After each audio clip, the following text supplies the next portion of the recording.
यहाँ की नगरपालिका फेलियर है, यहाँ का प्रशासन फेलियर है और यहाँ का चेयरमैन और विधायक फेलियर है। सीवरेज का गंदा पानी भी लोगों के घरों में जाता है।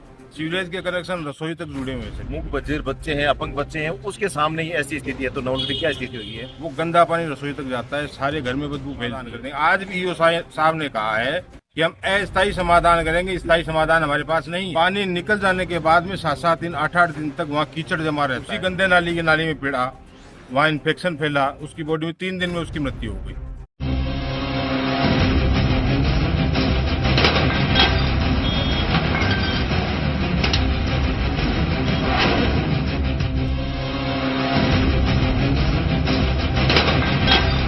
ये जो 7 नंबर वार्ड है नगर पालिका, इसमें आशा का झरना है और इस जगह जब भी बरसात होती है वहाँ पे पानी बहुत और कीचड़ भर जाता है और 2-2 दिन तक खाली नहीं होता। इसलिए हमने नगर पालिका को ज्ञापन दिया है। यहाँ क्या कि आशा के झरना एक स्कूल है जिसमें मूक बधिर अपंग बच्चे पढ़ते हैं और बच्चों की बहुत परिस्थिति है। यहाँ की नगर पालिका फेलियर है, यहाँ का प्रशासन फेलियर है और यहाँ का चेयरमैन और विधायक फेलियर है। क्योंकि जब आप सोचो, जब मूक बधिर बच्चे हैं, अपंग बच्चे हैं, उसके सामने ही ऐसी स्थिति है तो नौलगढ़ क्या स्थिति हुई है।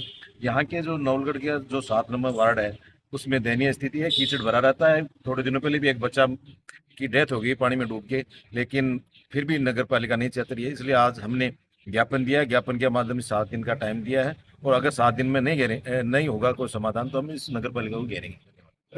जो न्याय मित्र के गुप्ता, उनके भी कई नोटिस आए हुए हैं नगर पालिका में। जी, और उन्होंने नोटिस दिया, जवाब भी दिया, वो आज आने वाले भी थे लेकिन चले गए। और उन्होंने तो ये भी कहा कि मैं इसके खिलाफ मुकदमा दर्ज कराऊंगा, क्योंकि उन्होंने जिस तरीके से पानी भरा हुआ और हम लोगों ने तर उनके वीडियो वगैरह यहाँ के लोगों से मंगवाए और भेजे तो उनको नगर पालिका नोटिस दिया और नोटिस का उन्होंने जवाब भी दिया है, लेकिन उस जवाब से संतोषजनक जवाब नहीं मिला उनको के गुप्ता को।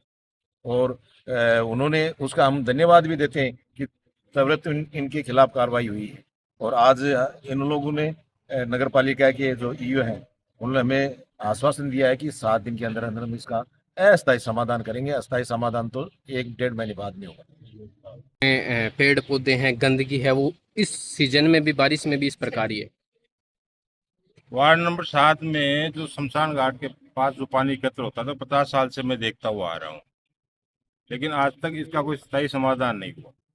वो जो क्षेत्रफल था उसके आधे क्षेत्रफल के अंदर नगर पालिका ने कब्जा किया है। वहाँ पे सीवरेज ट्रीटमेंट प्लांट बना दिया, फायर ब्रिगेड बना दिया, सुलभ कॉम्प्लेक्स बना दिया। आधी से ज्यादा जगह इन्होंने पानी की घेर रखी है। अब सारे शहर का जो पानी आता है वो इकट्ठा वहाँ हो नहीं सकता। अब वो पानी बाहर निकल के लोगों के घरों में प्रवेश कर रहा है। साथ में विडंबना ये है कि इनकी जो सीवरेज है, सीवरेज का गंदा पानी भी लोगों के घरों में जाता है। सीवरेज के कनेक्शन रसोई तक जुड़े हुए हैं सभी की, सबको पता है। वो गंदा पानी रसोई तक जाता है, सारे घर में बदबू फैलती है, बीमार हो रहे हैं, बच्चे उसमें गिर रहे हैं। मूक बधिर अपंग बच्चों की एक विद्यालय है वहाँ पे, छोटे छोटे बच्चे वहाँ आते हैं। 3-3 साढ़े 3-3 फीट तक पानी 3-3 दिनों तक, 4-4 दिनों तक वहाँ भरा हुआ रहता है।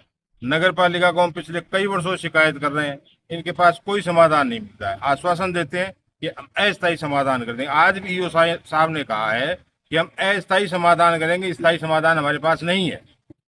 और यदि होगा तो उसमें 1-1.5 साल 2 साल लगेंगे। बल्कि 3 साल पहले जो तत्कालीन ईओ थे उन्होंने कहा 15 दिन में मैं आपकी समस्या का समाधान कर दूंगा। वो 15 दिन 3 साल तक नहीं आए। आज फिर ईओ साहब कह रहे रामदेव जी के मेले के पहले हम समस्या का समाधान करेंगे, लेकिन कुछ नहीं हो पा रहा है। वहाँ कोने पर एक प्रशासन के द्वारा जो कुआ है वो भी बनाया गया था। हाँ, नहीं, वहाँ कुआ बनाया गया कि नहीं बनाया गया ये हमें कुछ भी पता नहीं है, लेकिन वहाँ सड़क तोड़ी गई है। आशा का झरना का जो कॉर्नर है वहां से पूरे पानी का वेग उसी तरफ से जाता है। उसी कॉर्नर पे नगर पालिका के द्वारा, नगर पालिका के वहाँ कर्मचारी थे, ईओ थे और बाकी और जो कर्मचारी थे, नगर पालिका की जेसीबी के द्वारा उस सड़क को तोड़ा गया। पूरी सड़क वैसे ही टूटी है, क्षतिग्रस्त पड़ी है। पानी निकल जाने के बाद में 7-7 दिन 8-8 दिन तक वहाँ कीचड़ जमा रहता है, गंदगी रहती है, मच्छर भिनभिनाते रहते हैं। लेकिन नगर पालिका न तो कोई डीडीटी का पाउडर छिड़काव करती है, न कोई स्वास्थ्य की जानकारी लेती है।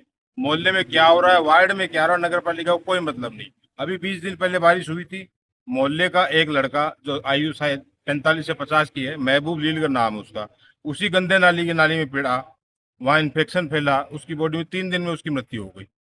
नगर पालिका को यह चेताया गया, लेकिन नगर पालिका आज तक ध्यान नहीं दे रही। आज भी हमें अस्थायी समाधान के लिए बोल रही है।